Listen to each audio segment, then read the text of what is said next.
ঢাকা বিশ্ববিদ্যালয়ের আবাসিক হল ও একাডেমিক ভবনের ছাত্র রাজনীতি নিয়ে বৈঠকে বসছে বিশ্ববিদ্যালয়ের প্রশাসন। এ বিষয়ে জানাতে সরাসরি যুক্ত হচ্ছেন আমাদের সহকর্মী ফাহিম ইউসুফ। আমরা যুক্ত হচ্ছি তার সাথে। ফাহিম, আপনি নিশ্চয়ই শুনতে পাচ্ছেন। ফাহিম, বৈঠক শুরু হয়েছে কিনা এবং রাতের আন্দোলনের প্রেক্ষিতে কি বলছে প্রশাসন আমাদের জানাবেন।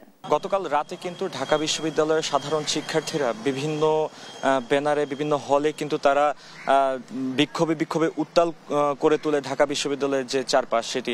মূলত গতকালকে ছাত্র দলের একটি কমিটি দেয়া হয় এবং কমিটিতে বিভিন্ন অসঙ্গতি থাকার অভিযোগ করে তারা, এবং সেই প্রেক্ষিতে কিন্তু গতকাল সন্ধ্যা থেকে এক ধরনের উত্তেজনা সৃষ্টি হয় বিভিন্ন হলে, যেখানে আমরা দেখতে পারি যে বিভিন্ন বাম সংগঠন এবং সাধারণ শিক্ষার্থীদের ব্যানারে কিন্তু তারা একে একে এক ধরনের বিক্ষোভে তারা ফেটে পড়ে। তো মূলত এখানে আমি যদি একটু জানিয়ে রাখি যে ঢাকা বিশ্ববিদ্যালয় ছাড়া ঢাকা বিশ্ববিদ্যালয়ের বিভিন্ন হলগুলোতে কিন্তু তারা এক ধরনের বিক্ষোভ করে, যেটির মূল দাবি ছিল যে সব ধরনের ছাত্র রাজনীতি যে ঢাকা বিশ্ববিদ্যালয়ের হলগুলোতে রয়েছে সেগুলো এক ধরনের সম্পূর্ণ বিলুপ্ত করে দেয়া অথবা সম্পূর্ণ নিষিদ্ধ করে দেয়া, এই ধরনের একটি দাবি তারা তোলে।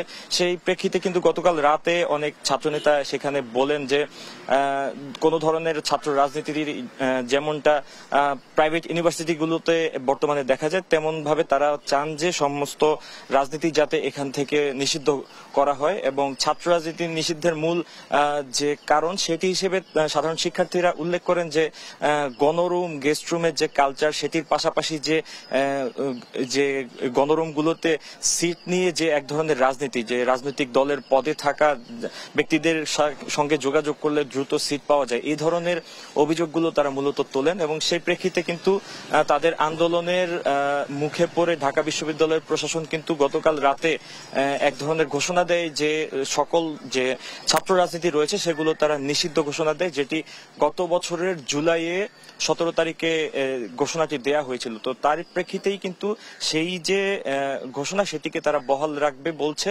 এবং আজ তারা সম্পূর্ণ অফিসিয়ালি সেই পদক্ষেপটি জানাবেন, এবং সে অনুযায়ী কিন্তু দুপুর 12টায় একটি প্রেস কনফারেন্স হওয়ার কথা রয়েছে, যেখানে বিশ্ববিদ্যালয় প্রশাসন সাংবাদিকদের উদ্দেশ্যে ঢাকা বিশ্ববিদ্যালয়ের যে সাধারণ শিক্ষার্থী তাদের উদ্দেশ্যে সম্পূর্ণ যে বিষয়টি সেটি খোলাসা করে তারা উপস্থাপন করবেন।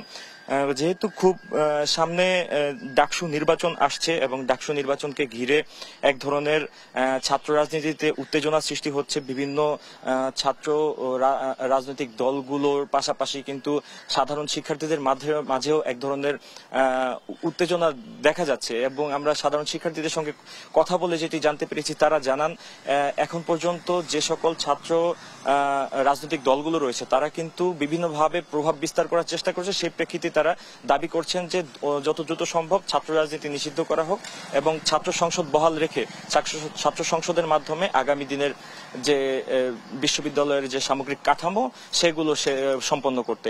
এই ছিল ঢাকা ইউনিভার্সিটি থেকে সর্বশেষ।